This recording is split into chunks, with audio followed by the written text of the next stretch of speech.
শুভ সকাল, নমস্কার। কেমন আছেন আপনারা সবাই? সকাল সকাল উঠে আমি কিছু রুটি আগে থেকেই বানিয়ে রেখেছিলাম, ফ্রিজে ফ্রোজেন করে রেখেছিলাম। ওগুলো একটু করে ভেজে, আর কালকের একটু মাংস ছিল, মাটন ছিল, ওগুলো জাল দিয়ে নিয়ে এরপর রুটি দিয়ে খেয়েছি। আর চলুন আজকে ছাদে যাব।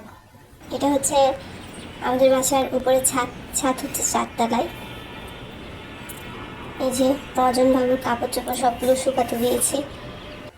আর দেখুন, সকাল সকাল তো আকাশটা খুবই সুন্দর লাগছে, বেশি ভালো লাগছে আকাশটা দেখতে।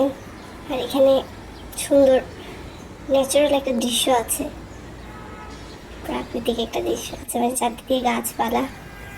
আর এখানে একজন আছে, আপনাদের সাথে পরিচয় করিয়ে দেব। এই যে দেখুন, শেরু, ওর নাম হচ্ছে শেরু। ওকে এখন বন্ধ করে রাখা হয়েছে, ছাড়বে অবশ্যই কিছুক্ষণ পরেই খুলে দিবে। এই তো কাপড় চোপড় শুকাতেই চলে যাচ্ছি। টাটা, বাই বাই, ভালো থাকেন, নমস্কার।